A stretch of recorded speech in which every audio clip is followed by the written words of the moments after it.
starting out. So rather than do that for like an hour and a half or an hour or whatever, we jiggled and we're back. So hi Neil and hi Neil in the chat room. Two Neils there. Yeah. Two Neils do make a right. So welcome to. So we established on the earlier chat that you don't really do Shocktober. It's fine. Nope. I get it. You kind of like do that all year round anyway. I've watched 4 films so far and 3 episodes of a TV show. We will get onto that. The first film I do want to talk about, because I'm really curious what you think of it, is the new movie from Shogun Films, Halloween. It is a film I've seen 3 times now, I think. I first watched it on an early preview a couple of months back, and then rewatched it the other week, slightly before October kicked in. I think I watched it when it was released in digital on UK platforms on the 29th. So that's an unofficial beginning of my Shocktober. And then I watched it again like yesterday, just as a bit of a refresher for today. It's an 80-minute film. It's a British horror thriller. I've been fascinated by seeing a lot of the different reviews that are going on. And it's an age-old argument anyway. I read some people's reviews. I'm like, do you even like films anymore? It's like, what was it? Did you think it was going to be The English Patient is my question. But as always, I'm very curious to hear what you thought of Halloween, Stu Miller. Yeah, so I watched it. Well, it was annoyingly under embargo for us in the UK, considering it's a UK film. And as I said on the last show, I just find it interesting the fact that a film is made in the UK from a UK distributor, yet we get it a couple of weeks after America, and it's under embargo here, but not in America. So I could have easily used a VPN, purchased it off Apple or Amazon or whatever in America and watched it that way. I could have done that. And I know how embargoes work. I've been under embargo so many times, from video games to films, that I know how embargoes work. So I always keep completely 100% stum when I've seen a film way before its release. So I watched Halloween, and as you said, you know what I'm like anyway when it comes to horror films. And I do follow a lot of horror people, and I did send you a message in regards to a review that I saw for Halloween on TikTok. It's somebody who I do actually like as well when it comes to TikTok. It's one of the horror TikTokers who I do actually follow. And I do like his content because it's sharp, to the point, and he's honest. And so that's what I did like about it. And he absolutely despised the film. Yeah. It's probably a nice way to put it. And I'm thinking to myself, he watches because he's predominantly horror. He does throw in a few different kinds of films here and there, but he's predominantly horror. And I'm thinking, have you watched some of the horror films that I've seen this year? And you absolutely despise Halloween? Compared to some of the movies, I'll get onto one of them, well, 2 of them actually a little bit later on. Halloween is nowhere near the bottom of the bargain barrel that you have actually made it out to be. No. In all honesty, as you said, I'm a truthful person. It's not the best film. It's not something that's striving to be, and one critic claimed it to be like the Terrifier. It's nowhere near Terrifier levels. I've seen the Terrifier thing banded around, and obviously the person who said it meant it, but it is a marketing thing. And I suppose from somebody who's marketing a film, they're like, that's a pretty good marketing tag if people are comparing us to the Terrifier. I haven't seen the Terrifier movies, but I'm under the impression that they are super gory. Yeah, they go for very, very, very low budget. They're all on Paramount Plus now, because they're originally because I first saw the original Terrifier on Sky, on Now TV. It was on Sky Cinema through that. That's where I first saw the original one. I watched it actually after Terrifier 2. So I saw Terrifier 2 before I actually saw Terrifier. Terrifier 2, the biggest problem with that film is it's stupidly long. It's on for very close to 2.5 hours, that film. And Terrifier 3 is very much like Army of Darkness to Evil Dead. It's very much like that. It goes for more of a slightly playful tone to it. And it's for gorehounds. It's for people who absolutely like gorehounds, whereas Halloween is nothing like that, because there is a little bit of gore in it. And the prime example where you could instantly see this is not like Terrifier is the fact that Halloween is a 15 certificate. Terrifier is very much 18. Halloween is very much 15. there is stuff in it which is 15 related, and I would have never given it an 18 certificate. So that would have instantly rang alarm bells as soon as you saw the 15 certificate. How can a film that's an age certificate below a movie you're comparing it to be like it? It can't be. Is that? I mean, obviously, it's part of the marketing. That's so some review or some reviews have obviously went, hey, it's a bit like Terrifier because there's clowns in both. I'm guessing is probably the comparison. Is that a dangerous thing to use as marketing to go, hey, this Yes. film's like this? Yeah. Yeah, it is, because it puts people's expectations. Like, for fans of the Terrifier series, they're going to think, oh, well, we're going to watch the next evolution or the next sort of like iteration of what a Terrifier film is going to be like. We're going to see some nasty, over the top gore, people getting absolutely ripped apart. When they sit down and watch Halloween, they'll be going, Where's the no, gore? I don't get that. I Yeah. understand the Purge. I do. Yeah. It's got Yeah. elements of the Purge. I understand that one. And so if somebody is coming from watching the Purge and watching Halloween, they'll think, actually, yeah, there is elements which sort of like match the feel That's what of the drew me Purge. into Halloween because I'd seen somebody mention like the Purge with clowns, and then it's something I've sort of adopted. And I'm like, kind of is.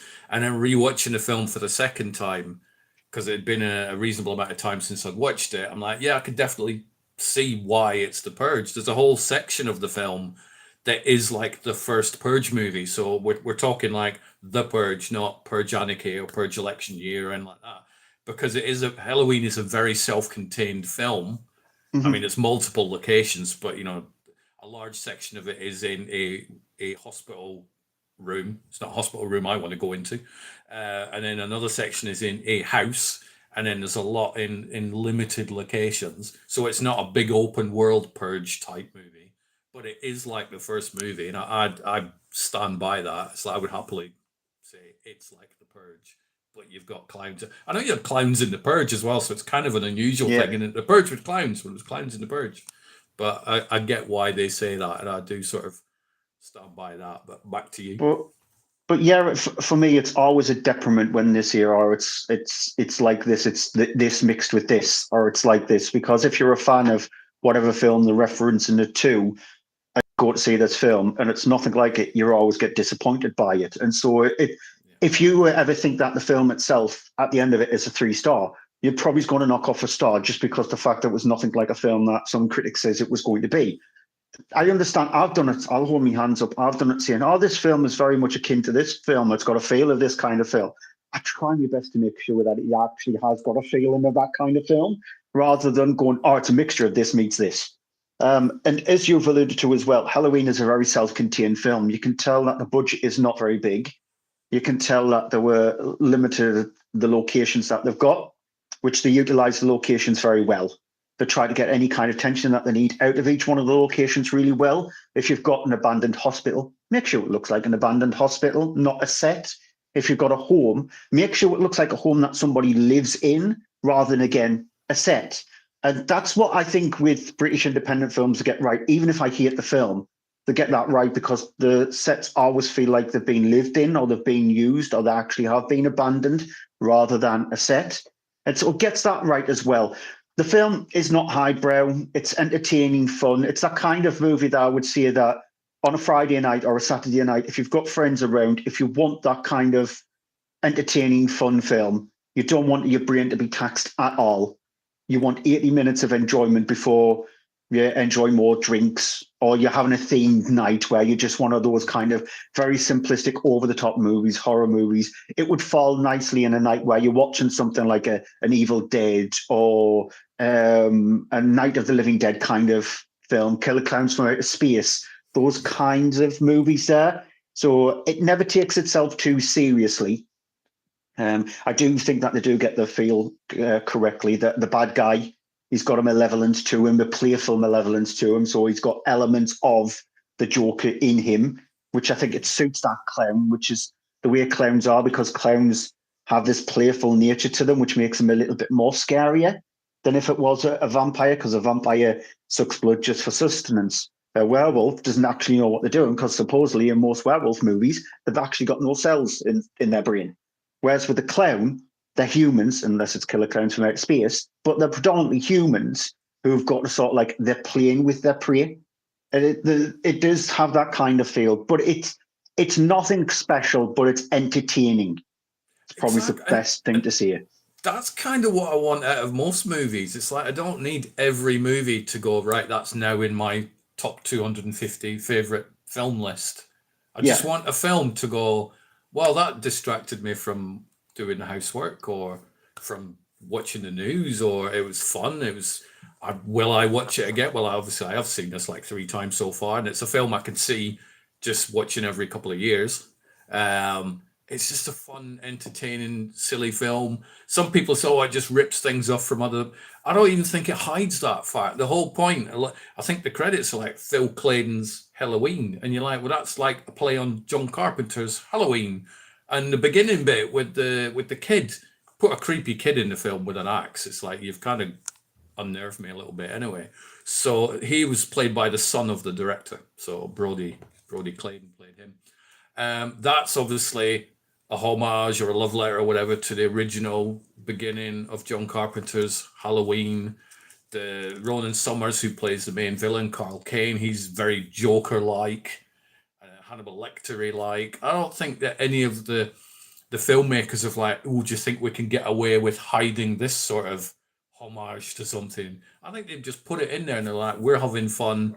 I think the film's beautifully lit, which I hadn't noticed until the second viewing. I'm like, Yeah. I love light beams in films. I think that's a cool shot. I And there's a lot of don't. that. You don't? Okay. I'm not a fan of that because it sort of like reminds me of being bombarded with the J.J. Abrams problem, the lens Lens flares, and flares. Yeah. I don't like that. But what else I don't like is when films are not properly lit. Like you're watching a horror film, and I know the whole point of a horror film is to have a scene, and darkness helps in regards to a horror film, but not so much that you can't even see anything in it. Unless the whole point is, for example, lights out. The whole point is darkness falls, plays an element with it because light is your friend in that one. And so if you have got a scene where you can hear the characters and it is meant to be pitch black, fine. But if you've got a horror film where you can barely see anything and you've got to squint or bring out a magnifying glass or get your phone and zoom in as much as you possibly can just to see what's going on, I hate that in films. And I I mean, think I do agree with you. did you find that? I didn't find that with Halloween though. I had no issue No, seeing stuff. So I'm like, I, what for? I thought the lighting was actually fine. I thought they got the sets actually really well done. Again, for a small budget film, and considering the amount of small budget films, again, I'll get onto one of them where you could barely see a single thing in certain scenes. They did pretty well in Halloween. Same. I'm hoping, and with obviously, I guess it depends how well the first film does. But I think there's scope to do more Halloween movies. But the movie gods and the people who make the film decide those things. But I'd watch another one. I liked Yeah, Ronan Summers. I thought he was good. I don't know if I'd have liked playing opposite him because he's very shouty and screamy in some scenes, and it always fascinates me how that works when.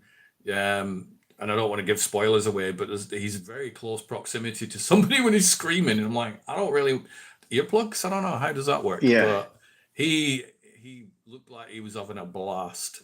I loved the home invasion part of the movie because I'm a huge fan of The Purge anyway. So it's like you put a home invasion film in front of me, I'm in. Eel, I think is my favorite one, and so I like that section. It does feel, I mean, it's an 80-minute film. There's a lot crammed into 80 minutes.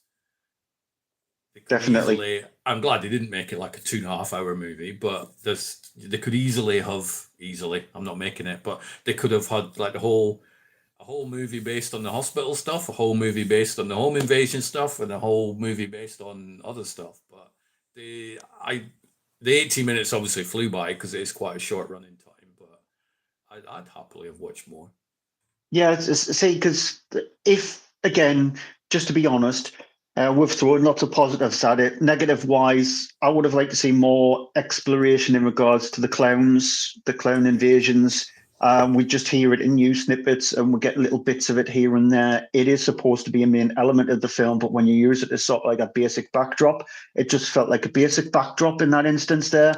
exploration of that would have been a lot better. I think if you want to make a sequel, maybe explore it and expand more upon it, because it is something that's happened across the country, rather than just, I know they're doing a 28 Days Later instance where it's just a little pocket of part of that country where we see it. But to explore it a little bit more, I think you had a lot more tension in regards to it, because you would have a lot more variations. We do see little elements inside the film of variations of people dressed as clowns and their mannerisms, but I don't think it's explored enough.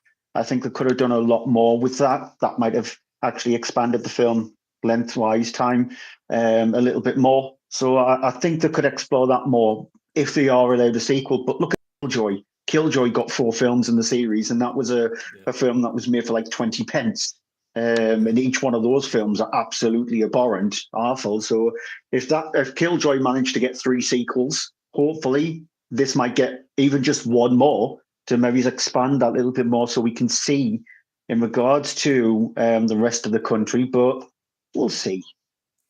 I hope so. It's like I'm always rooting for films to do well, and it's not easy nowadays with the sheer amount of movies coming out that are just on multiple different platforms, get multiple different release dates, and they just sort of get a bit swamped, I think. But I think the Yeah, film, I like the storylines, the most original storyline ever. Nope, it doesn't need to be. Purge kind of wasn't, but I love that. It's well acted. Like I mentioned, the lighting. The lighting's great. I like the music score. I liked it. I had fun. It was 80 minutes of my life that I chose to spend watching a film, and it was fine. It's not damaged my life. It's not changed my life in a huge manner. It was an entertaining movie that I had a blast watching, and that's all I need yeah, from a film called Halloween about a clown cult. I don't need it to change my life. I just want entertainment, and I got it. exactly. So, what's next? What else? What have you watched then? I've watched, well, I've got a list of 15 films here, Wow. which we've already gone over Halloween, so I can cross that off. I've got a bunch of small films and some very big ones as well, including one of the best films of the year and equally 2 of the worst films of the year. Oh no. So throwing out some of the small films on Shudder, there's a film called Night of the Reaper, which, as you've alluded to in regards to that, Halloween, sort of like a play on the Halloween kind of stuff. Whereas Night of the Reaper is a slasher film. So it's very much playing on the slasher film genre. It's on Shudder. It does something a little bit different with the slasher ones. As you said, Halloween, straightforward film. It's hard these days to do something a little bit different to a film. This does something a little bit different with the slasher genre. But all in all, if it is a slasher film that you're after, and a pretty decent one at that, considering that we had the I Know What You Did Last Summer remake, which was crap, to put it nicely. Night of the Reaper is actually one of the better ones. It's on Shudder now. It's definitely worth a watch. Thank Do you you want to point out to that 10? Morpheus Film has just thrown $10 into the chart. That's actually the first ever. I don't even know if it was a super chat or a tip or whatever, but it's the first one we've ever got. Bearing in mind we've only done like 4 live shows, so Yeah. thank you to Morpheus Film for that one. Much appreciated. I don't know where it goes. It'll go somewhere, I guess, into my. I don't know. I'll go hunting for that after. But that's nice. Yeah. That can Go go and get towards yourself a matcha or something. buying some Blu-rays or something like that. Yeah. Probably, yeah. For Stu, yeah, not for me. Yeah. That's confusing. I mean, I have to give you $5 now. Considering that there is 2 Stews here. So keeping with the horror stuff, Witchboard. I don't know if you know the original Witchboard. I've seen the original one when it came out, like 1986 or 87 that came out. So, yeah, Neil, buy some DVDs. Definitely, we'll buy some DVDs. And I'll unbox them. But yeah, no, I saw the Witchboard on VHS. I remember it way back when. I knew they were doing a remake. I just haven't seen the remake, so I'll be interested. I mean, the original film was okay. I don't remember it being amazing, but I thought it was fine. So, what's the remake like, and what's your thoughts on the original 80s one? Yeah, it was one of those films, where you've seen so many movies, you think to yourself, have I actually seen the original? You need something sort of like to jog your memory if you had actually seen the original or not. And I definitely have seen the original. It was one of those sort of like throwaway kind of films. You know, when Channel 4 used to show movies very late at night, and they were just like throwaway kind of movies. It was one of those films where I saw in that kind of thing. It wasn't like highbrow enough to be shown on Videodrome, No. but when Mark Kermode used to do the introduction of films on Channel 4 before he actually went over to Film 4, and then obviously being the lead film guy at Radio 1 and then Radio 5 Live, and now the podcast with Simon Meo. He used to host a show on Channel 4, which was all about video nasties and horror films and all that kind of stuff. And then he used to have an output on Film 4. So it was one of those films that we did that. And so when I was watching through this Witchboard, it's not very good, by the way. It's just it's an absolute CGI garbage mess. Proof is the fact that it was released in cinemas in America and it barely even made a tenth of its budget back. So it just jogged my memory, and watching the original Witchboard, which I thought the original Witchboard was nothing special anyway. The whole premise of this is out in the forest one day, they end up discovering this Witchboard, which one of the women decides to use it to try and ask a few questions to see if things could actually happen. And she gets possessed by an ancient witch that was sacrificed back in the 16th century.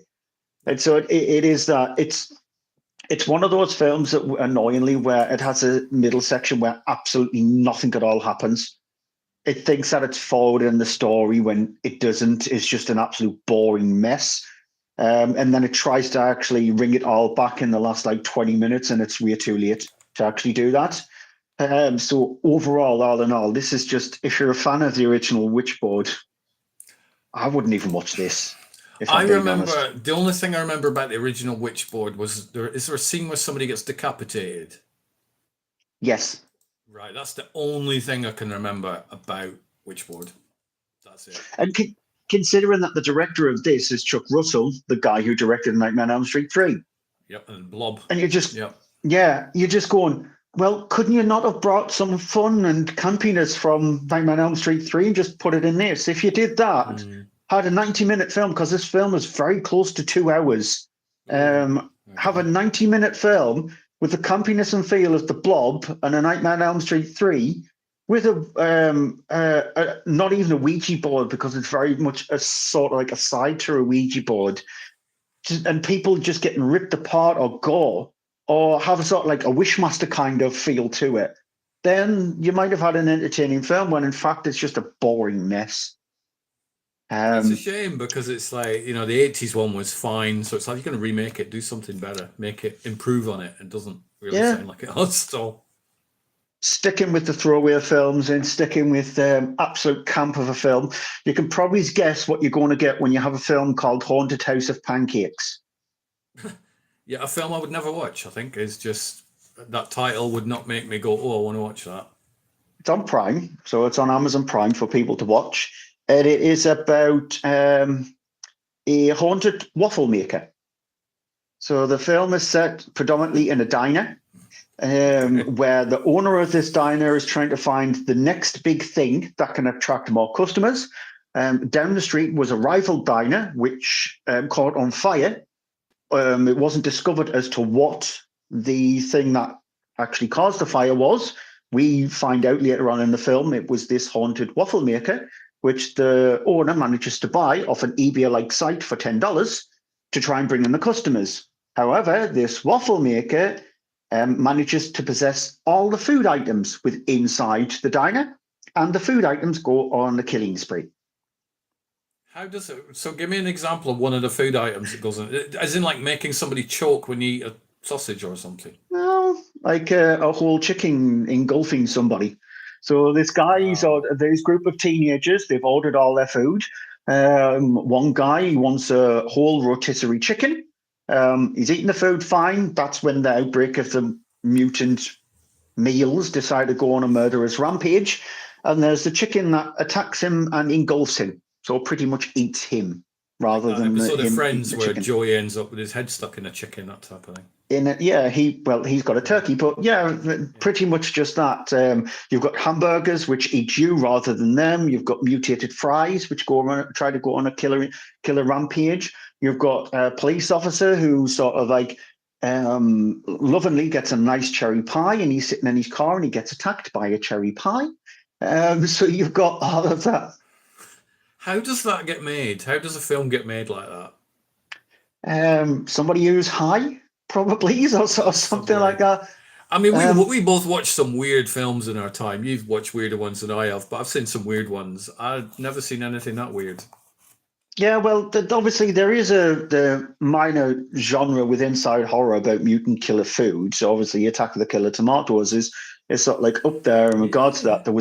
There was a short film that the directors, I don't know if they went on to do anything else, but it was at Fright Fest about 10, 15 years ago called Banana Motherfucker, which was about a mutant killer banana. There was the stuff Um, from the 80s. I remember that one about the dessert that would kill people. Yeah, so you've had horror films that's in relation to food. This one's just decided to take a whole diner and use all the food as the killer material.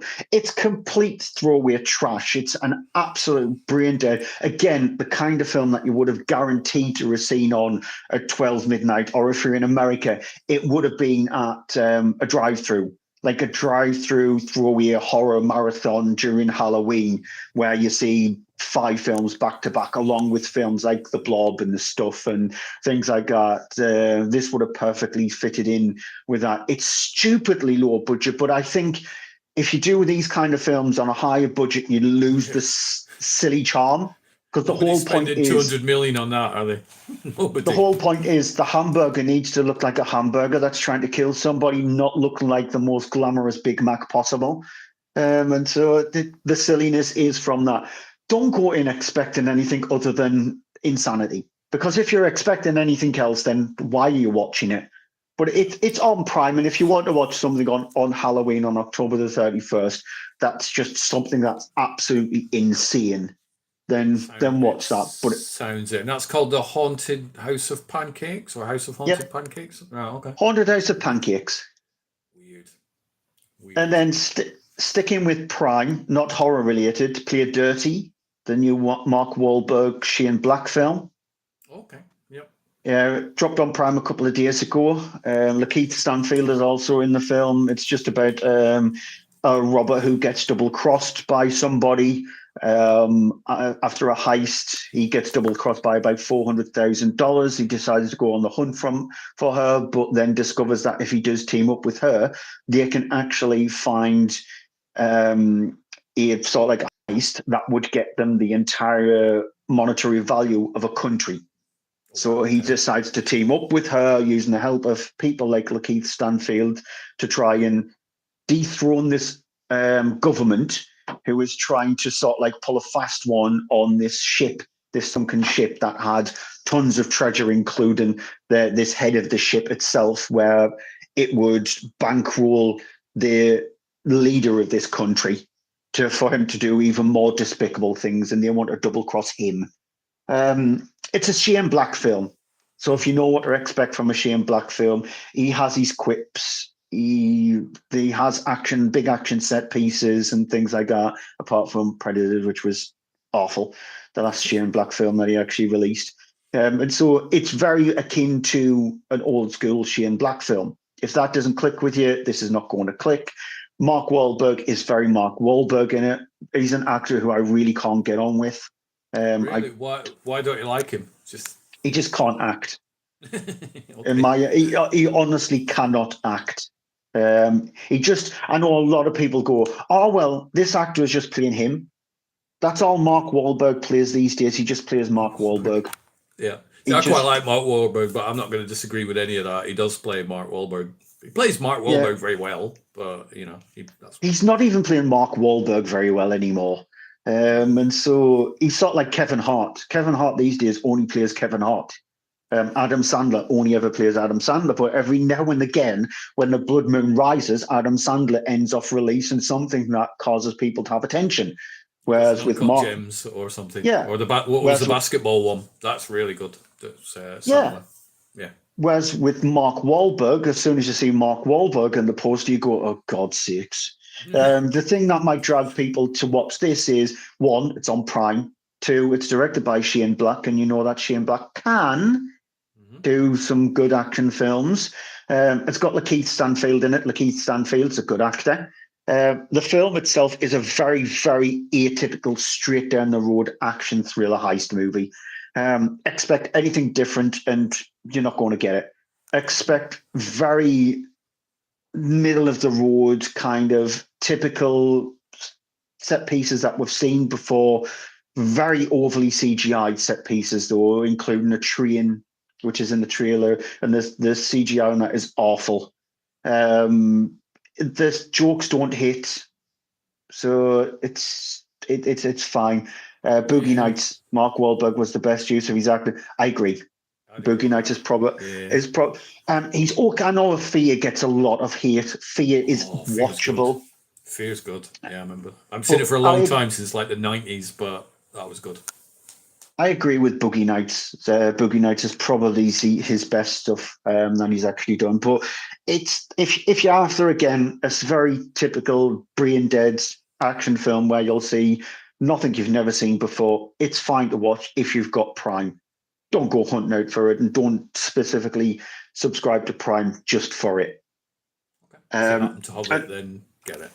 Okay. And then I'll meld two animated films quickly together. I finally watched Elio, which is Pixar's latest film. Pixar, for me, is on a wave of average movies. Elio doesn't differentiate from that. It's very average. The animation is nice.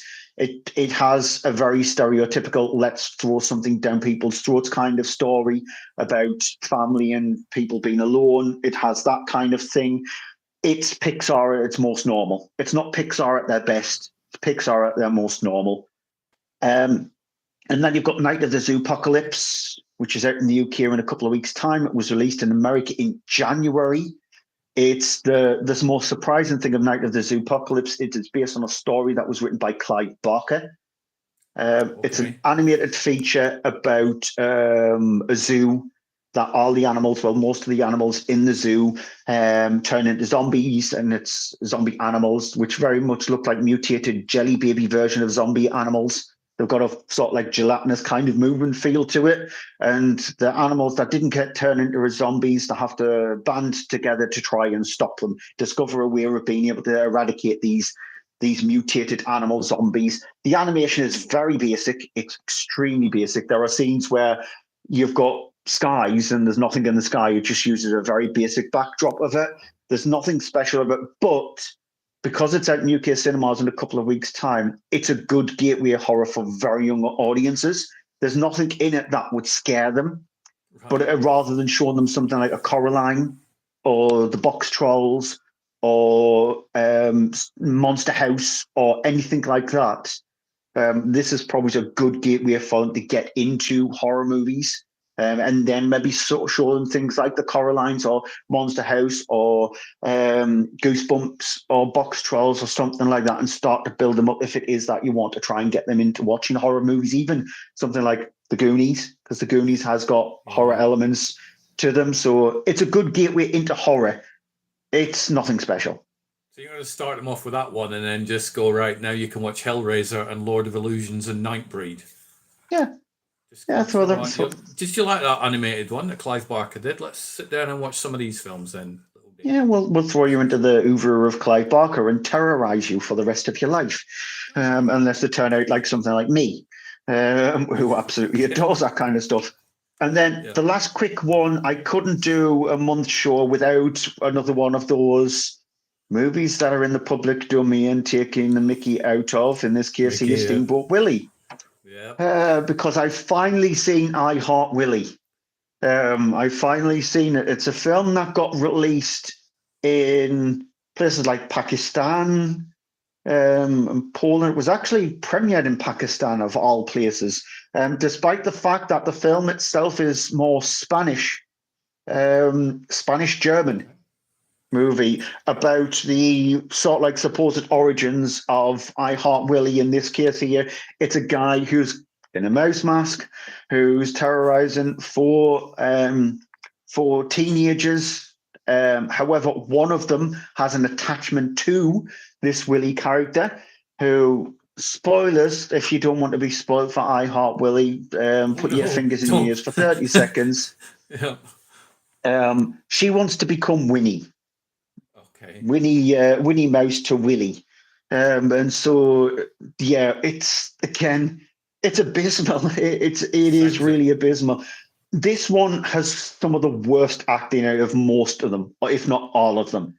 Like the acting, because there is only one English speaking person, despite the fact that it is sort of like an amalgamation from England, Spain, Germany. There is only one native English speaking person in it. The other three main characters have sort of like different nationalities, and they're speaking very broken English. And then Willie only does the that's all he does. And so there is three times in the entirety of the film when you know that Willie's around, because all you hear is and then somebody dies. Somewhere out there was an actor who's looking over the script, going, no, Yeah. no, nailed it. No, come on, it's just no, don't. So yeah, it's abysmal. It's an abysmal film. To my knowledge, there isn't any other film in that sort of like the canon area of the Mickey Mouse, Minnie Mouse, any Winnie the Poohs, anything like that. There isn't another film out this year. I think I've actually done them all. I think. You've done all the Popeye movies as well, because there's a whole bunch of those as well. It's like I don't. Yes, I've seen Life's them all. too short. I'd rather go rewatch The Deer Hunter again, which I like. So I'm spending 3 hours watching that one rather than watching I Heart Willie and Popeye the Slayer Man or whatever. Popeye the Slayer Man, I think, was the last one. Prior to that was Popeye's Revenge. I have seen them all. I've seen them all. Yeah. And then I've got people in the chat need to be screaming at you, going, "Why? Why are you watching these things, Stu?" Because I'm a sadomasochist when it comes to horror films, and so Pretty that's why. Yeah, and then I've got the list, the couple of big films, the big releases. Yeah. What you got? Or do you want me to? I'll go. I mean, yeah. I've got some. I'll give your voice a bit of a breather. I rewatched, because my mix of 31 films that I'm going to try and do this month. It's the fifth now. I've done 4. We'll watch exactly Empire Motion Pictures. Why, Stu? Because he's a sadomasochist, Neil. Yeah. So mine's a mix of films I haven't seen and films I have seen, but not for a while. But the first one I introduced Annette to, When Evil Lurks, which is a screener that I watched because the Second Sight Films brought a set out. They sent me a disc. I watched it. I'm like, this is amazing. I'm not usually a huge fan of possession movies, but that kind of does something different with a possession movie. So it's kind of part possession, part virus, part zombie type movie. And that worked for me. It's the dog movie, isn't it? Yes. Yeah, I'll just say that. It's the dog movie. Dog movie. So we got to that scene and we see the dog, and Annette was like, please tell me that dog's not gonna do what I think it's gonna do. And I'm like, so I remained silent. She looked at me again. She went, that dog's not gonna do what I think it's gonna do, is it? I said, well, I can tell you it's not gonna do it if you want me to. And she's like, it's gonna in it. I'm like, yeah, I have to give her a little trigger warning sometimes. And that was one. And that scene just blew my mind when I first saw it. I'm like, I've never seen that in a movie before. It's just like there's a new film out. It was released in America on Friday. It's released over here, limited theaters on the 10th, called Good Boy, which is a movie from the... Yeah, I definitely do. And annoyingly, most of the people who reviewed it have actually spoiled it.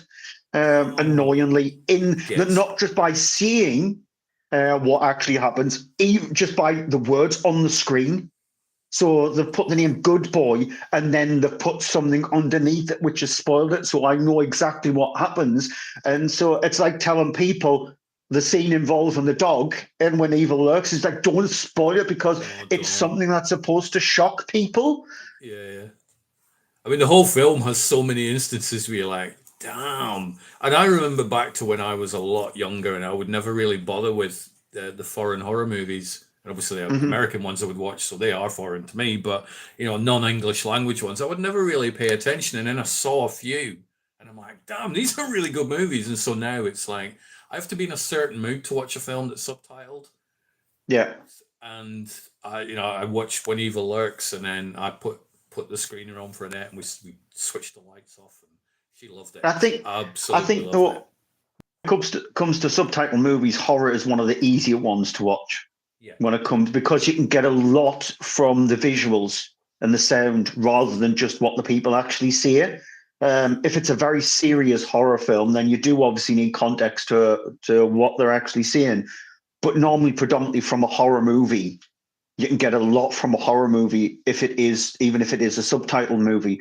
And I think a lot of those Argentinian ones, French, Spanish, Japanese, Korean movies, horror-wise, they work a lot better than American, because you're going to get something that you might not have seen before, or you've only seen in very small little elements. yeah. And there was quite a lot in When Evil Lurks. There's a scene with a van, Mm-hmm. and you're like, Jesus, you just genuinely don't know where this film's going, and Yeah. it does show a lot of things that I'd be struggling to put a list together of. Well, I've seen that in this film, and I've seen that in that film. The dog is definitely one of those scenes, but overall, I enjoyed it as much the second time as I did the first time. But if anybody who's not seen When Evil Lurks, check it out. I've not seen any other films that the director's made, but I I'd think definitely check them I out. I think. think it's on Shudder. I'm sure it's on Shudder When Evil Lurks. Yeah, it's really good, really good. The next film I went into, hey, Neil has put $2 in. Thank you. I don't know where these are all going, Neil, but I've probably now got enough to buy a DVD. By I don't know one which one. Blu-ray, but not from HMV. Considering I went into HMV the other week just to peruse, and a price of just a shirt like this was £30, and I thought, nope, I'll buy it on off eBay or Amazon. It's like some of the prices of some of these boutique Blu-rays and stuff come out. You look at it, you go, it's one film, it's well packaged, you got an art card and a poster and stuff. That looks great. How much is it? 60 quid. Like, I ain't paying that for one film. There are certain Sometimes, films that I would pay that for, but few and far between. So the prices of some of the physical media has gone insane now. So thank you, Morpheus Film. You are helping me save up for a box set. But yeah, well, when Evil Lurks, absolutely loved it. The next one I moved on to, which was obviously day 2, day 3, day 4. I'd seen this way back in the 80s, and it's a Sidney J. Furie film, The Entity, which is based on a true story. I'm giving air quotes because obviously movies take dramatic license. Yes, shout out to you, Monster and Ed Gein. And The Entity is a supposed true story where a woman is repeatedly sexually assaulted by a poltergeist. It's mhm. done. It's done. I don't know if it's a film you've seen. It It's rings a bell. it's done in a serious tone, so it's not like a laughy, jokey, hey, a poltergeist stalking a woman. It's not that sort of crazy popcorn horror movie. It's done in a similar vein to something like The Exorcist, something like The Changeling. That sort of, yes, this film is very serious, and this is the world in which it lives in, and blah blah blah. It's still a harsh film, but it's not as harsh as it was back in 1982, because obviously nowadays we've been subjected to films like Inside and Martyrs and all that sort of stuff. So our visual things for insanity have kind of been upped. But The Entity, it's I don't know if can you say a film about somebody being assaulted by a ghost constantly is a good film. If you like that sort of creepy haunted house Amityville horror type stuff, then it's definitely worth watching. So Yeah, that's the it's second one I Barbara watched. Barbara Hershey. Barbara She's Hershey. in it, isn't she? Yeah, Barbara Hershey, Ron Silver pops up. So there's a few faces in there. I'm like, oh, that's that person. It's a good Yeah. film. How much of it is with the true story? I don't know. I've not read the book that it's based on, but it's worth checking out. I'm glad I revisited it. So the third one I watched was on Netflix, and this is a 2020 film, I believe. And it's kind of, I mean, some of the films that I'm going to be watching are like thriller slash horror. I mean, I suppose there is an argument to say Halloween is a good psychological thriller, but also fits into the horror type thing as well. It's called Run. Have you seen that one, the Sarah Paulson movie? Um, It doesn't ring a is bell. Sarah Paulson plays a mother whose daughter is now about 17, and her daughter is wheelchair bound and has like every illness under the sun. But the daughter starts to think, hang on a minute, is my mum actually telling me the entire truth about what's going on here? And that's where the sort of plot thickens. It's very reminiscent of a film like Misery.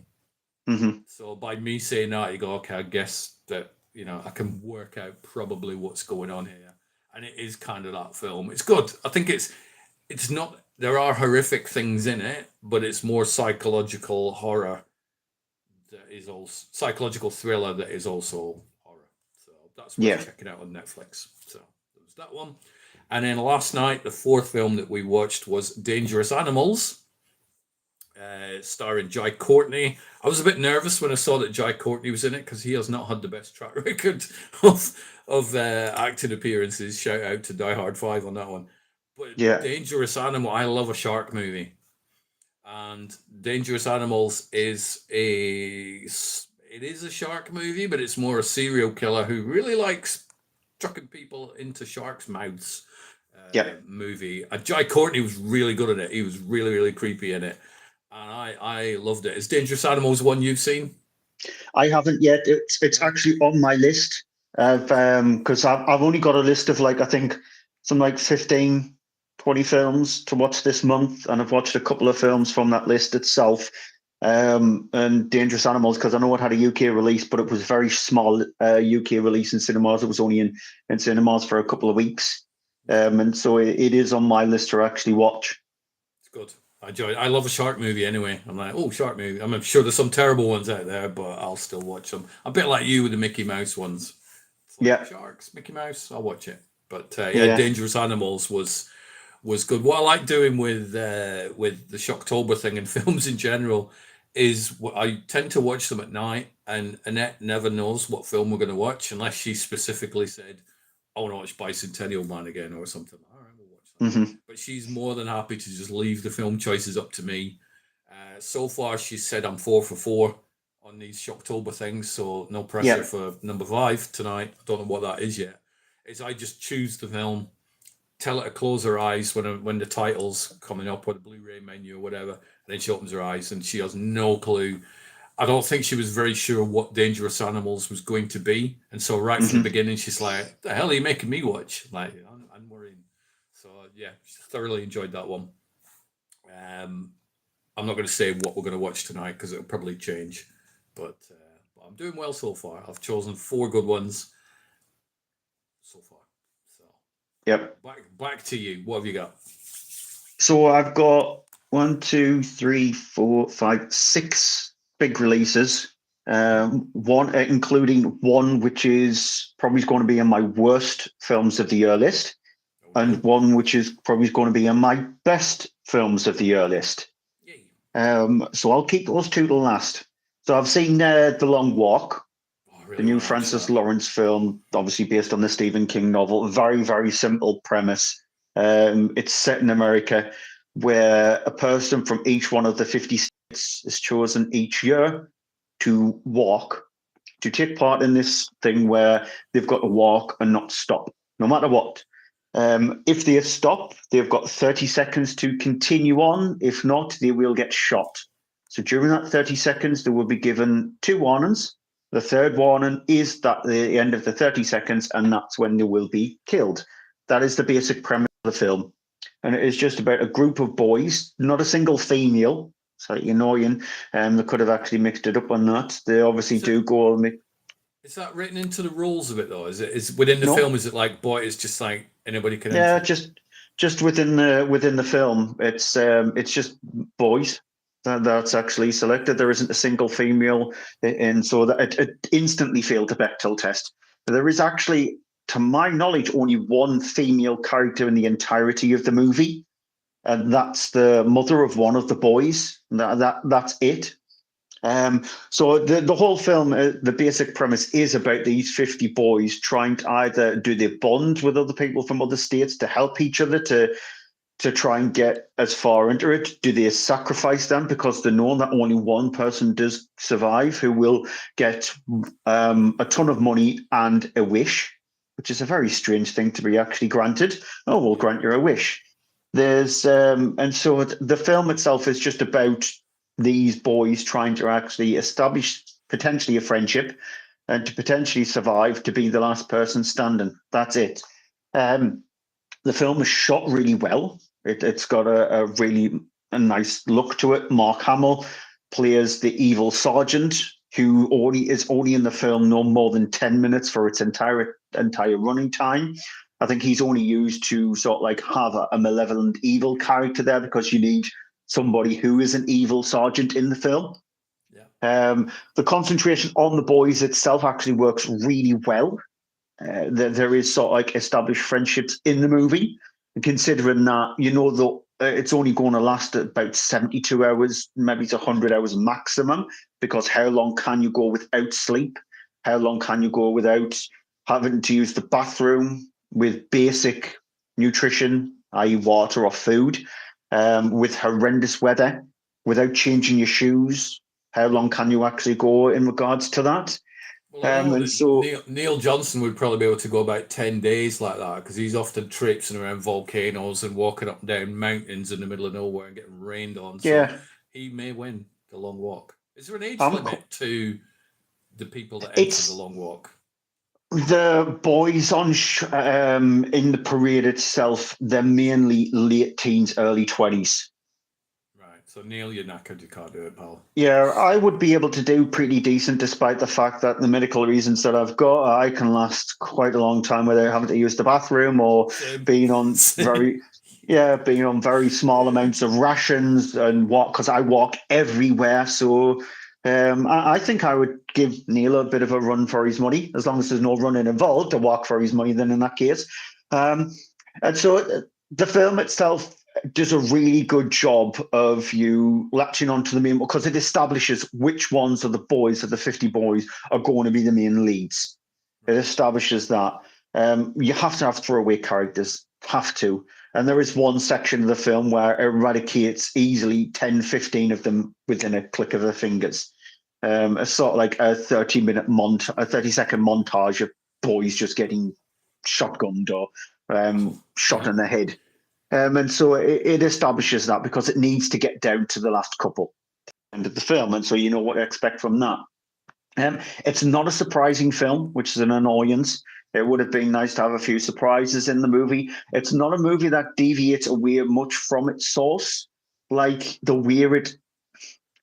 It's not nice seeing the way it eradicates the contestants with inside its game that it's playing is nothing different. It doesn't try to actually do something different with each one of them. There are a few elements within inside the film where it is mainly there for shock. So all in all, though, it's not bad. It's nothing special, but it's not bad.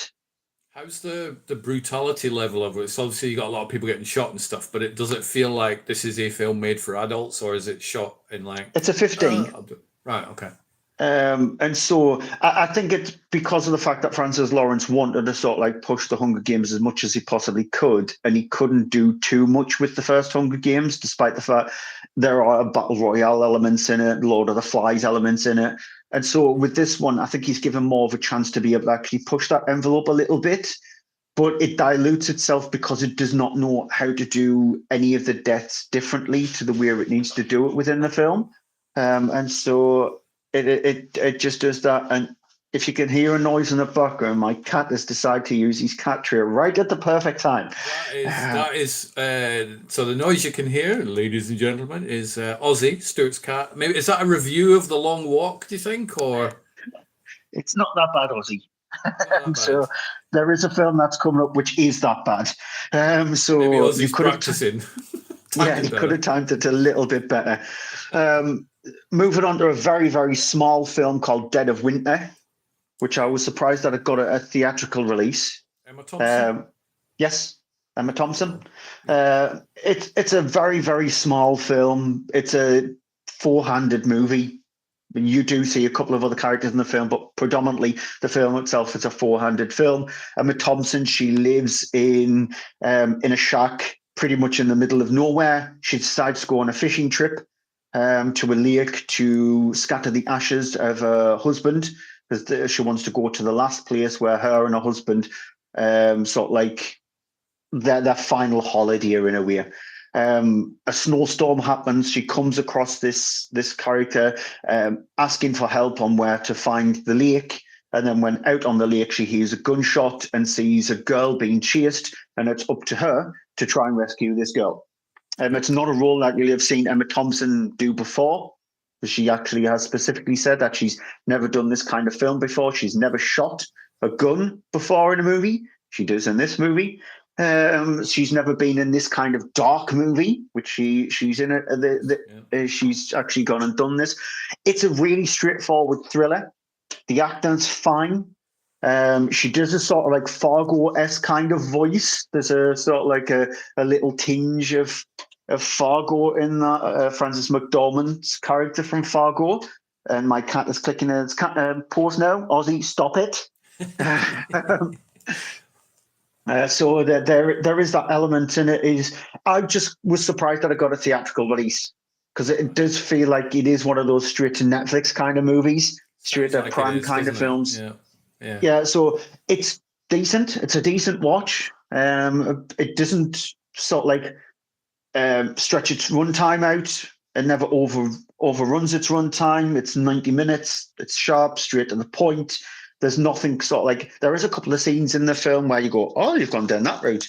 And the last 15 minutes of the movie, even though you know what to expect, it has something in there where you go, oh. So it has an oh moment in it. So it's nicely shot.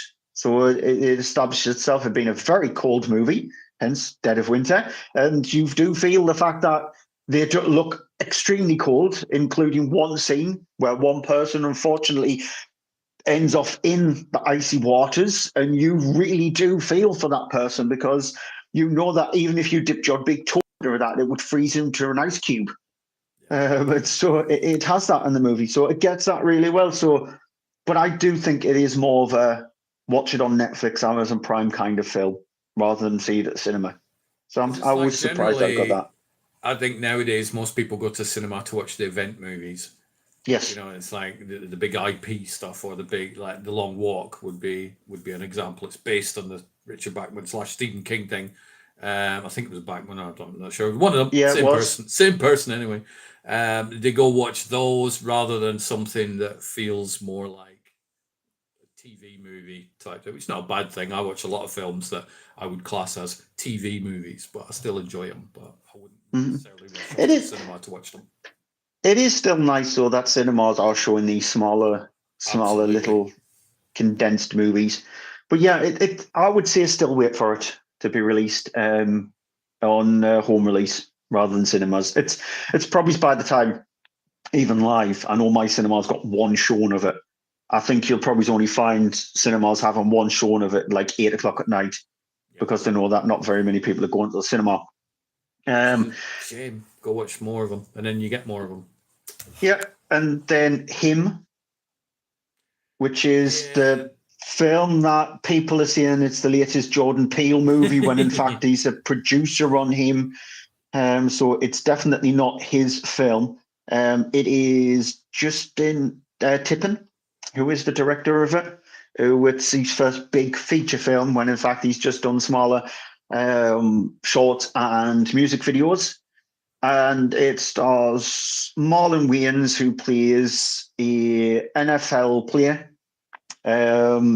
He is sort of like pretty much reaching to the end of his career, and they're trying to find the next person who will actually take over his mantle, take over his crown, be the GOAT, the greatest of all time. Tyreek Winters is the person who plays who plays that said person. And when he's scouted, an incident happens during that scouting, which sort of like puts all scouts off him, apart from Marlon Wayans' character, who says, join us at this boot camp for 1 week. I will get you in shape and pretty much offer you the greatest of all time label. At this retreat, weird things start to happen. This film is all style, very little substance. It's a very heavily stylized movie. It's trying to be things like The Substance, or a very strange movie where you do see why is this in a movie? It should be just a straightforward film. Is the drugs that they're taking causing this? And why is the Marlon Wayans character is sort of like abrupt as much as he is? Is there something else in the background that's pulling his strings? It's that kind of film. Like the style, it just throws it down your throat. It's like going into a sweet shop and having one of every single sweet. It just goes, let's go the style. And when you go to the substance part and eat all of those sweets in one go, you're just going, this is a muddled mess. And that's exactly what him is. It's a muddled mess. I've heard that Marlon Wayans is really good in the film, though. Is that right? He is good. He is very malevolent in the film. And so when he's given the cue to play maniacal, he does that really well. Psychopathic, he does that really well. The rest of the film, though, it's just, I wouldn't even say it's played by numbers. It's because it is a weird film, and it's hard to play a weird film by numbers. But honestly, I think they just got a lot of ideas and threw everything at the wall and just went, let's keep the style. The substance stuff, we don't really care about it because we're going to shock people by some of the blood in the movie, which it's not an extremely bloody film. There are a couple of elements inside the movie, it goes for the shock factor, but it never reaches the levels of things like Julia de Cornet Tatam, or it doesn't go as far as things like The Substance, or even a film that I watched earlier this year called Grafted, which is on Shudder. It doesn't go to those kind of levels. It just, like I said, it plays everything by substance and nothing by anything else. It's a empty, vapid movie with a good performance by Marlon Wayans. And it's weirdly marketed by putting Jordan Peele's name in big letters. And so people are genuinely thinking that this is the next film from Jordan Peele, which is something we touched upon before, where if you go in thinking, oh, this is what I'm getting, turns out you're not. Mm-hmm. It can go horribly wrong, can't it? Yeah, and it's just, unfortunately for me, I saw beyond the style. I easily saw beyond the style. If it is that you get attracted by flashy lights, then you'll love this film. If you're all style and very little substance when it comes to films, you will absolutely love it. But the second you scratch below the surface of it, you see the problems with that movie straight away. That's not the worst film of going into my worst films of the year list. That's still to come. And then VHS Halloween, which is the latest VHS film. That's on Shudder. Shudder's annual VHS-a-thon, when Shudder got the rights to it, because originally VHS was just thrown out there, and then Shudder bought the rights to it, worked alongside Bloody Disgusting, and then they release a new one every single year. This one, it's Halloween themed, considering that they come out in October. They've never explored Halloween. Yeah, about time they've gone and done it. It's 5 films, 5 short movies, 5 different horror directors, including a duo director, and then you've got a wraparound movie, which in this case here, it's about a soda drink company trying to release the best, most tasting soda, which is a diet version of their soda drink. However, things go completely batshit crazy when it comes to this soda. This soda is alive. It just has absolutely zero bearing on the rest of the films because it's Halloween themed, and then you've got a soda wraparound which has got no Halloween theme to it whatsoever. So the wraparound in this one is pointless, and then each one of the films has some element of Halloween inside it, including the first and last film is pretty much a haunted house movie. First one is 2 girls, they go trick-or-treating, they end off with inside this house, and let's just say you see something that you probably not have seen in a horror film before. Well, that's good. In it. We were talking about that before, and it's like, bring more of that on. Or is it a good thing? Is it a thing you've never seen before in this film? Are you like... It's quite creepy, actually. Okay. It is quite creepy. Let's just say it takes one element within inside a horror film, that is children, and it does something different with it. Okay. That's not children.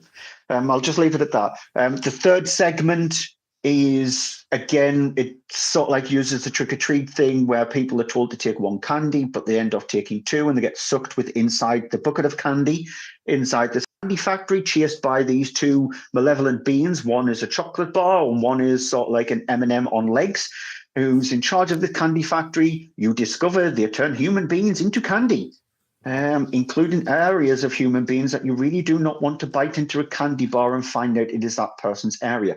That's the sort of like the batshit crazy one of it. And then I personally, the Fifth Element, not the film, the Fifth Element, the Luc Besson movie, the fifth segment of the VHS Halloween one is the best one. Again, it takes a haunted house thing, a haunted house ride, and it goes completely insane with it. It doesn't do anything different with it, but it goes completely gory insanity with it, which actually is quite fun.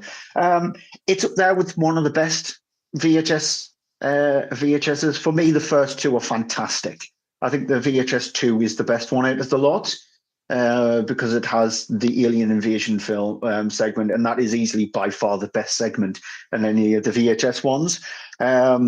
VHS, the franchise itself, is sort of like split. It's all, some of it is on Prime, some of it is on Shudder, but it's fine.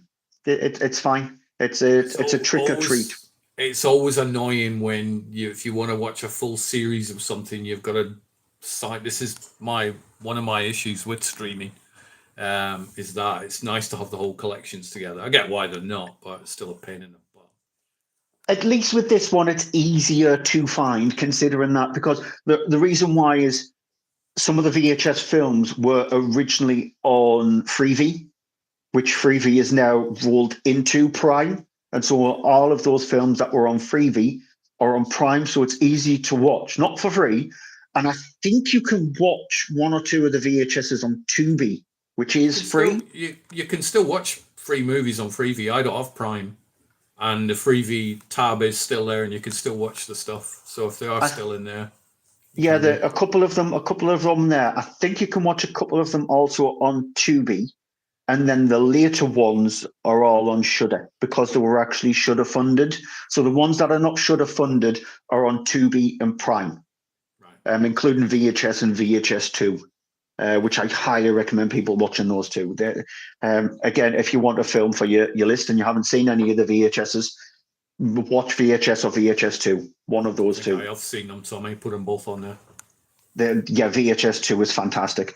And then on to the two films. One of the best films of the year, one of the worst films of the year. Which one do you want? We've got to go worst, because when we sort of round this show up to the end, we need to finish on a high, I think. So we'll save the best one to the last one. So get this worst one out of the way. Strangers Chapter 2. Oh, okay.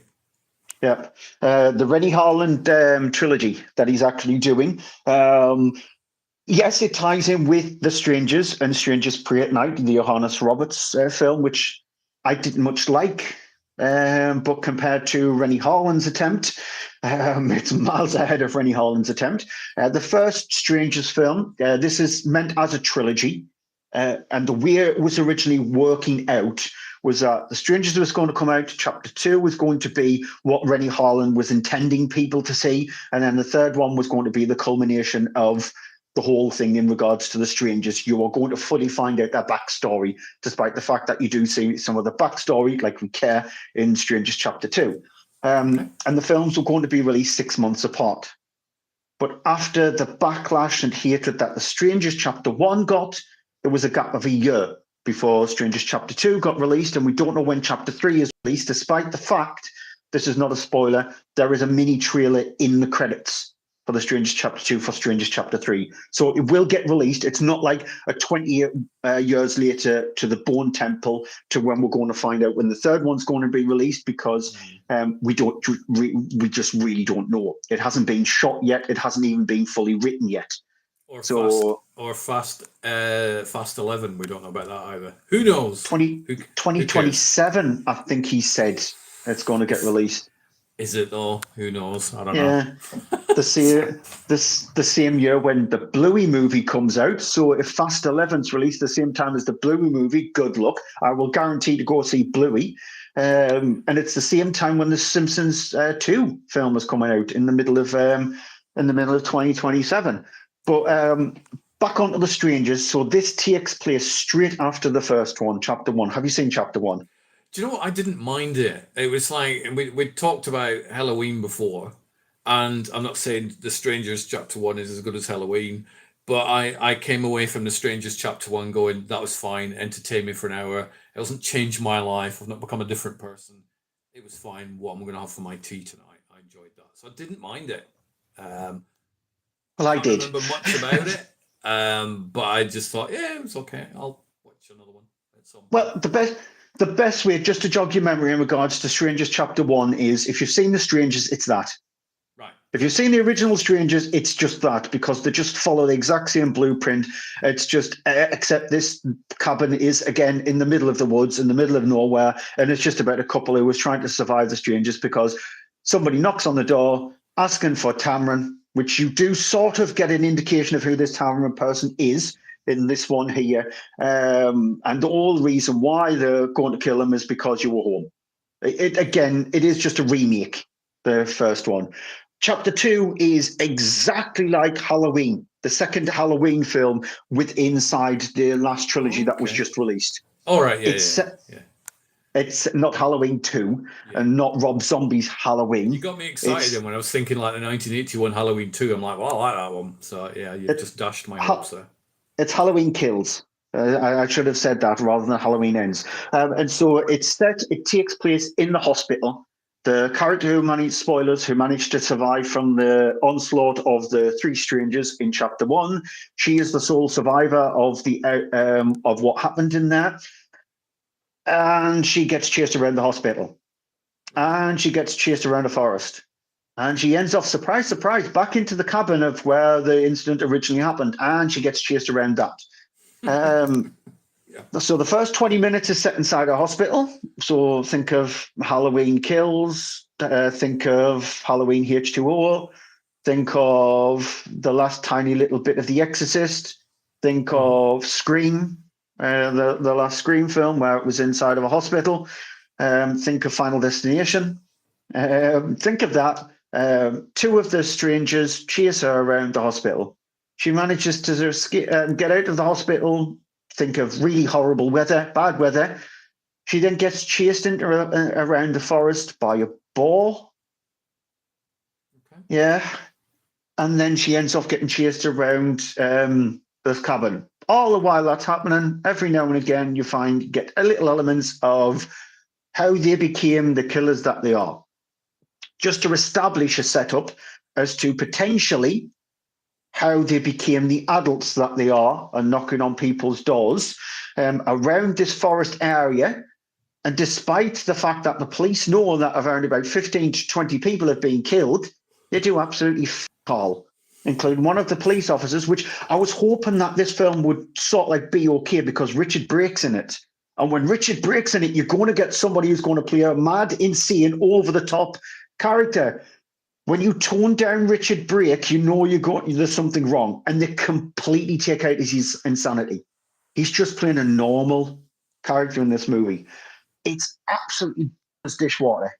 It's so boring. And considering that Rennie Harlan at Fantastic Fest, when they showed this, and most of the people at Fantastic Fest hated the film, he didn't stay around for any of the QA. Oh no, and he did say that you had to sit through Strangers Chapter 1 because it wasn't what I wanted to get exactly my vision as to what I wanted for Strangers Chapter 2. I'm thinking, are you blind? So if you think that Strangers Chapter 1 is bad, Chapter 2 is worse. That reminds me of like two people. One of them is James Cameron, who's like, I'm assisting with a new Terminator movie. Oh my god, it's going to be the best Terminator movie ever. And you watch it, and you're like, well, that sucked. And then it gets involved with another one. You're like, oh, this is it now. We learned our lessons from the last one. This one's going to be great. You watch it, and you're like, yeah, that's not very good either. It sounds like Rennie's taking a playbook page out of Jim Cameron's thing. Yeah, James Cameron with Avatar. Avatar, flashy, bashy, crashy. Let's just razzmatazz all the audience and see the best thing you're ever going to see in 3D with the first Avatar, and everybody is captivated and think, "Oh, this is the best film I've ever watched." And you watch it again and go, "Oh my god, that was a pile of crap." I can't make it through Avatar 2. I've tried 3 times. I can't get further than 25 minutes. I just hate the style of it. It just looks too video game cartoony for me. Yeah, because I watched the first Avatar in cinemas and I didn't like it. I was Mm. bored. And then I sort of like watched it again and I was even more bored. And I instantly said, because when I reviewed it on the Monday Movie Show, Andy loved it. And I turned around and said, any bets when people watch, when we found out the second Avatar, when people watch the second Avatar, they'll realize how much the first Avatar was not a good film. And Avatar 2 is bad. It's a really bad film. I sat through the whole entirety of it. And unfortunately, I'll sit through the whole entirety of the third one out in a couple of months' time. I'm Um, skipping it. I'm like, I'm good. There's no point in me watching the third one when I can't get through number two. I won't know what the hell's going on. So. the Strangest Chapter 2 is just bewildering on how this is what Rennie Harlan was actually attempting to do. And it's not to say that I won't sit down and watch the third one. You know, again, how much of a Yeah, you will. sadomasochist I am with films. If I've Yeah. started a film series, I will watch it. No matter how bad they are, I will watch it. No matter how many films within inside the series they are, I will watch it. I've watched all those Winnie the Pooh movies, the Mickey Mouse films. I've Oh, seen every single. I've seen every single one of the Puppet Master films. There's like 15 of them. those I've I've seen them watched. all. All those I once pondered. I want to watch all the films that Charles Band has been connected with, and I looked at it. I'm Mm. like, well, I don't know where to get them all, and it's just a bit too complicated, so I didn't. But I'd happily sit There, and watch all the Puppet Master movies. there is a way to get hold of them all. You need a VPN and you need to subscribe to Full Moon because Full Moon do have their own streaming platform through their website. So you need to watch them all through there. There was a time when some of them were on Prime, but they're all on Full Moon, and so Full Moon are the distributors of it. It's just like the Evil Bong series. There's 8 of them, I Yeah, think there there is. is. Yeah. And so I will sit through them. So the sadomasochistic horror fan in me has to sit through. So I will go see Strangers Chapter 3 whenever it decides to rear its ugly head. But please to God, don't make it worse than Strangers Chapter 2. I don't know how he's going to do that, but if he did I'm that by sure he can manage it. make it worse than Strangers Chapter 1, he might have the trilogy of the worst trilogy out there, or one of the worst trilogies out there. So it's bad. It's I'll a watch bad it. film. I from the description you've given me for Strangers Chapter 2, it's kind of all I need out of a Strangers movie. It's just like, just put people in peril and then we'll see what happens. And I Hmm. just watch it whilst my brain is switched off. Yeah. Be thinking about other stuff and staring at the screen. But Rennie Harlan, Honestly, interesting career. It's like he started yeah, off with one of the Elm Street ones, didn't he? And then obviously like yes, High Points, Cliffhanger, and Long Kiss Goodnight, and stuff like that. And then I don't know what happened. Got Through Island, I think was in there, and that sort of was a speed bump yeah. in his career. But don't know Go what back to happened from directing there. action films. Yeah, I, yeah, just go back to doing that. And then the yes, film that the really good film.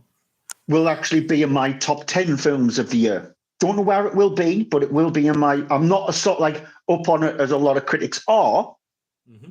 but I am still in the area of it being in my top 10 films of the year, and it's one battle after another.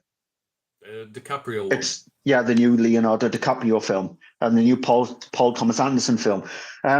I'll caveat this with that fact that Paul Thomas Anderson films do not do a lot for me. I'm not a huge fan of his.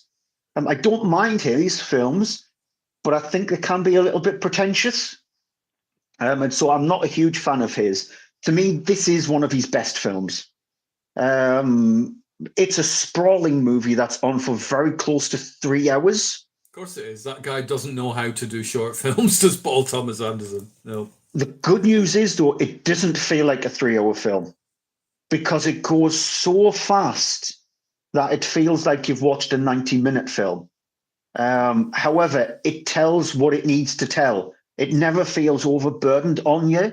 It is, I think the title of the film perfectly explains the entirety of what the film is. It's one battle after another. Set in the 70s, it is a group of vigilantes who are trying to actually show society what the government is actually like. It masks or it shows what today's society is perfectly like in America. You've got a dictatorship on the hands of the Orange Wand, who is the most pathetic person on this planet, taking charge, and it shows you how corrupt the government actually is. So corruption is not a new thing when it comes to governments. And so the first I would say a good 45 minutes of the film is centered around a revolutionary sort of like group of people trying to disestablish themselves away from it and cause turmoil. Sort of like breaking Mexican refugees out of camps that they're actually being held in, holding up banks to try and take the establishment away from them, to disrupt them, cutting power off to show that do we actually need this from this government? And then ultimately going on the run. Unfortunately, one of them gets captured. She ends off doing something that she should never have done, breaking a code. And then the film itself is sort of like pushed further into the future, where we see Leonardo DiCaprio's character with his now grown-up daughter, 17 years after the turmoils that happened in the first 45 minutes of the movie. And she is sort of like getting chased down by an evil Sean Penn. Sean Penn in the way that you've not seen Sean Penn before. I do like Sean Penn. Yeah. It's not like trying to be chased down by that, and it's up to DiCaprio's character to try and rescue her with the help of Benicio del Toro and try to get himself back into this group of people who he helped prior 17 years. And so that's the main crux of the film itself. And like I said, it never feels its runtime, never. It has one of the best car chase scenes and more unique car chase scenes you've ever seen in a film. Okay. Like, you think you've seen everything when it comes to a car chase scene, but with a car chase scene, you know what to expect from the start to the end of the car chase scene and what to expect with inside the middle section of the car chase scene. You know, like, it's good guy against bad guy or bad guy against good guy, and you know at the end the good guy is going to escape from the bad guy. You know that's what's going to happen. That's normally the basic blueprint of a car chase. It happens with pretty much 90 to 95% of films that contain them. You know, with the middle section of a car chase, you're going to see some twists and turns. And within this car chase scene, it's set sort of like in a deserty area. And you never expect what's going to happen from the start to the middle to the end of this car chase. You never know who is going to come out of this car chase alive, who is going to be the winner. And it's rare that you get that, no matter how far within that chase scene. So you feel a part of that chase scene rather than you're sitting on the bylines watching it, like you're at a NASCAR or something like that, or you're at Formula One just watching the cars and you know what to expect. You just don't know what to expect. You're not a bystander. You feel like you're in the car with the chase scenes themselves, but you feel like you're in the car with each one of the three cars that's involved within this car chase. And so it is one of the most uniquely shot, absolutely beautifully shot as well. It's got a unique 70s look to it, but then when it fast forwards the 17 years, you get that feel of it as well. Johnny Greenwood does the score. Mm-hmm. And if you've seen a Johnny Greenwood film and a score-wise, you know what to expect from his score. He does sections of good, like 20 minutes of score, which stays with you and it keeps on staying rather than going, oh, this is the crescendo of the score. It just keeps on staying. And there was an interview with Paul Thomas Anderson who said that he would send Johnny Greenwood 10 minutes of the film every single day. And that's how he did the score. He did the score alongside the film itself. And Johnny Greenwood was the first person to see the full cut of the film itself, which is a brilliant way to work with your composer. Rather than just going, I've got some ideas, can you compose some music to work alongside the film? We'll create the film around the score that you've gone and created, and that's it. By doing it where you're giving them 10 minutes of each of the film and go away, there's your 10 minutes, create the score with that, see what you can actually do. It's just a really fantastic way of doing it, because the score then does feel an element of the film. How much of the film is in the 70s and how much is the 17 years after the 70s? About the first hour of the film is within the 70s. And then the latter part of the film is mainly shot, I wouldn't say present day, but it's more like, it's got more of a like 90s feel to it. Despite the fact that it's still there's little elements with inside there's a safe house, which looks like it's definitely taken from a 70s movie. There's little elements here and there, but the technology is sort of like advanced enough where she's got a phone, a mobile phone. So it is more present day, back to when those kind of things did not exist. And so it does have a proper feel to it, rather than the timelines is sort of like a character in itself. And again, you know, a film is going to work really well when the era where the film is set in also feels like a character. When everything feels like a character, so the cameras, the score, everybody involved feels like that, you know you've got something special here. So And I so, love 70s movies. I mean, movies made in the 70s, but also films like The Nice Guys and stuff that go back and make it yeah, look like they're in the 70s or 80s or whatever. I'm a sucker for those. So for me, the only caveat I would say is Paul Thomas Anderson's humor does not sort of like gel with me. For me, it doesn't work. He's humor because he's got a very like dry humor. Like it's a very dry humor, like going that this is a joke. And that's it. It's not like a joke where it's a dark joke or a humorous joke or a silly joke or a playful joke. It's just a dry joke. And his humor just doesn't work for me. And you've got that humor with inside this. For example, this is not a spoiler. There is a group of people who work but with inside the government, but are sort of like a dark side of the government. And they're called the Christmas Adventure Club. And no matter okay, what time of the year, they always say Merry Christmas to each other, or that's it's kind of weird. something Yeah. Christmas related. So that's his humor. Paul Thomas Anderson's humor is that. And for me, it's just perplexing why he thinks that that is actually humorous. And to me, as you know, comedy just really doesn't stick with me very well. I've barely got a humorous bone in my body. But that kind of humor, I just don't get. It's like, yeah, it's dead in the water to me. And so there is a lot of that in this film. And that's the only scar on this movie for me. Like, I personally think that if the film itself had a little tiny playful nature, not as much as it does have, if it had that little playful nature, it would be probably up there in the top three films of the year with me. But because it's got that humor which doesn't sort of like stick with me, it's in me top 10, but it's probably going to meander around about the 5 to 10 mark rather than the Where 1 to 5 mark. where does it hold up against some of Paul Anderson's other stuff? Like we mentioned Boogie Nights earlier on, Magnolia and There Will Be Blood, and Punch Drunk Love, I guess, could be in there as well. But where does it sort of stack up in Paul Thomas Anderson's films? It's nowhere near as bad as The Venetian Scheme because I think that's his worst film. I really like Boogie Nights. Boogie Nights is a fantastic film. There Will Be Blood is his best. I think There Will Be Blood is definitely his best film, in my opinion. It's sort of like creeping towards a There Will Be Blood Okay. area. It's definitely up there with Paul Thomas Anderson's best films. It will be nominated, even though the fact that it's released now, and normally the films that do the best at the Oscars are the ones that are released in January, February time, because that's when they remember them all. It will be nominated. DiCaprio will be nominated for Best Actor.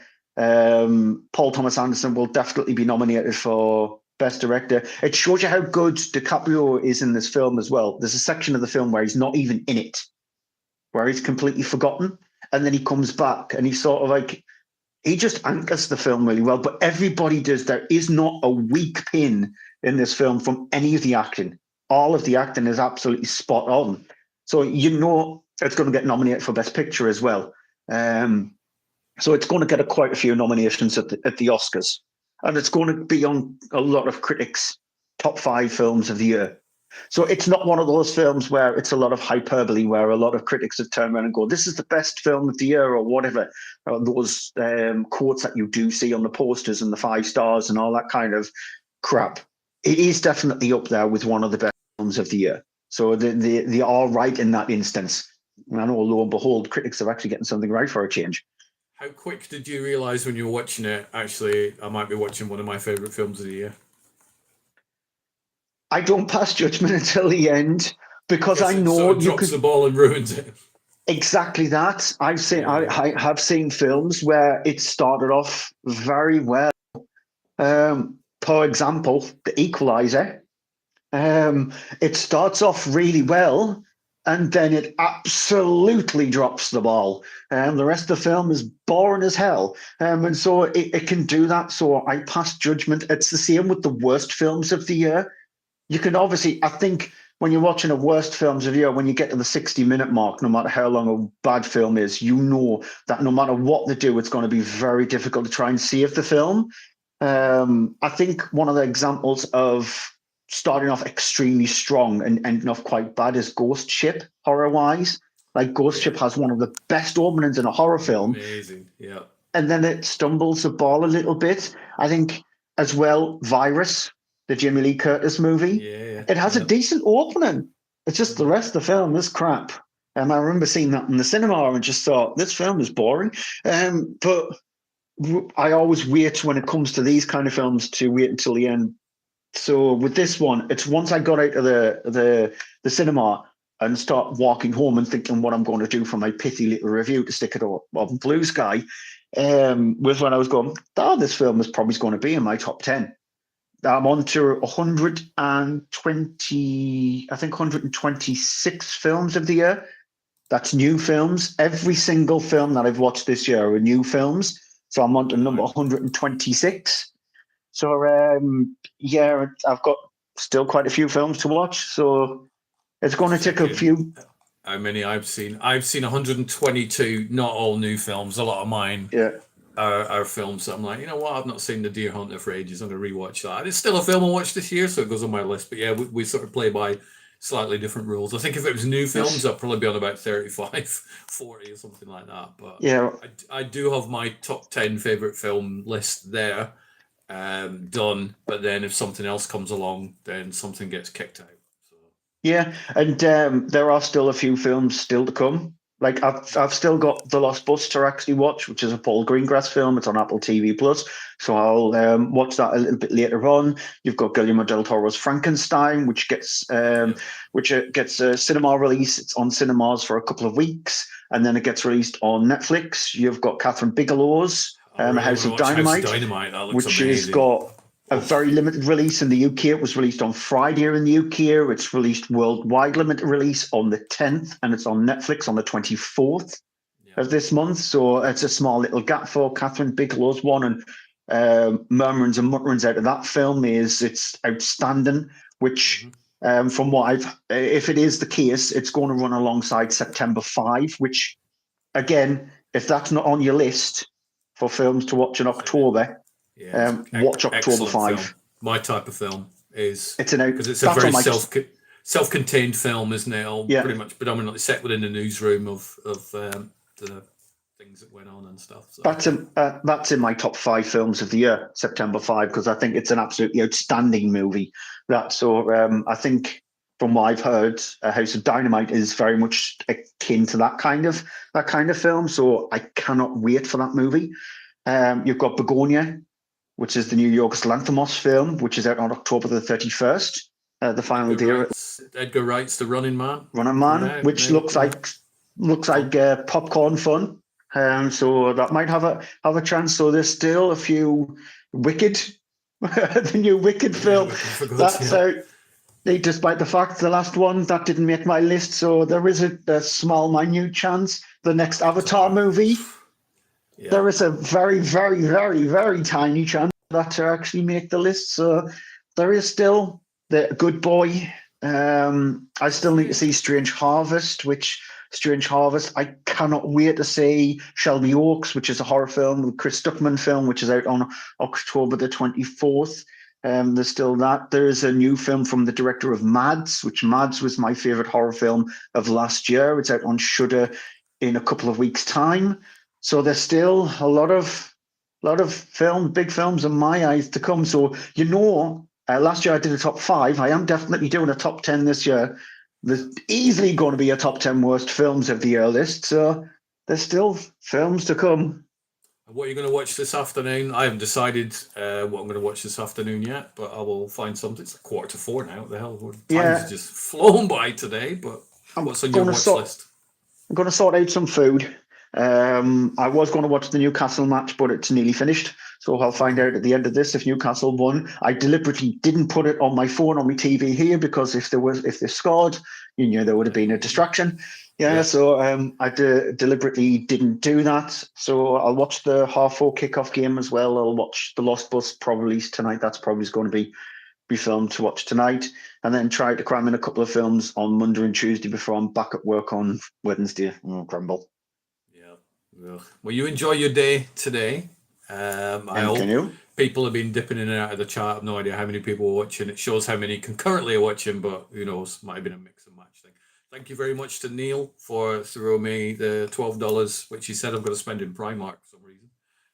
Maybe he gets cash back on Primark. Who knows? I don't think you'll be able to actually get something in Primark even for $12 these days. So I might get some like tea light candles or something, maybe a carry bag or something. Possibly. Yeah. But I will try and find out where those donations went, just so I know in future. I hope you have a good evening, Stu. It's always a pleasure catching up with you. I will be passing your thoughts on to the filmmakers who made Halloween, because I'll be isolating a lot of these segments that we've done into separate videos, and I think there's enough there to do a Halloween one. So I will put some images and trailer clips and stuff like that and send them your thoughts. I'm sure they will be happy. And we will catch up with each other soon. Yeah, probably early November, and then into December, where might be a chance we might end up doing 2 shows in December. One, a catch-up show at the start of December, and sort of like our best and worst films of the year at the end of December. So only 3 more shows to actually do. And November is probably going to be an absolute busy show, considering the amount of films that we're watching. So you'll probably have a list of like a good 20-25 films, and I'll be the same. Probably. And then I'm going to try and crank out some solo shows, and then I'll be doing some shows with jump outs and stuff throughout the month. So they will be on the YouTube. Anybody who's not subscribed, please do subscribe. I like it when a number goes up. Doesn't mean I get money or anything, but it's nice when a number goes up. It's great. Proves people watch. And on Blue Sky, throw you and me a follow on Blue Sky if you want to see little pity. What is your thing on Blue Sky? Obviously, it's .bsky.social, but what's the first part? Good question. It is. You can't remember. You're on. How are you supposed to shout out you're on Blue Sky? Get people to follow you. Because I've only got 33 followers anyway, so I've got 173 posts on there. I only joined Blue Sky this year as well. So it's Cryptic Stu. So CRYPTICSTU.bsky.social. And so that's Cryptic. Give me like a day, and I'll put the link in the show notes to this particular video. But yeah, that's pretty much your social platform of choice now, is it? Blue Sky? Yeah, I post my pithy reviews because, again, you're limited the amount of characters you can have on there. So if you want to see what my pithy reviews are actually like, because what I might end up starting to do is copy them and paste them across onto Letterboxd as well, because I only use Letterboxd for my list for the end of the year. So next year I might meld them together. But that's where all my little pithy reviews go up on there, on crypticstew.bsky.social. I'm still hoping the TikTok review thing will show up at some point for you, where you can just do them on video and then put them out. I think that would be good. Yeah. That'd be on my wish list. So if I win the long walk, my wish will be that. So yeah. There you go. But yeah, you enjoy, Steve. For something else. But thank you very much. I'd probably regret it afterwards. I'm like, why didn't I just wish for a big bag of money, and then I could give you half the bag of money to do the show, and I'd still have half a bag of money. So, but anyway, on that note, enjoy your afternoon. Same with yourself. I will catch up with you soon. Bye-bye. All right, take care. Bye.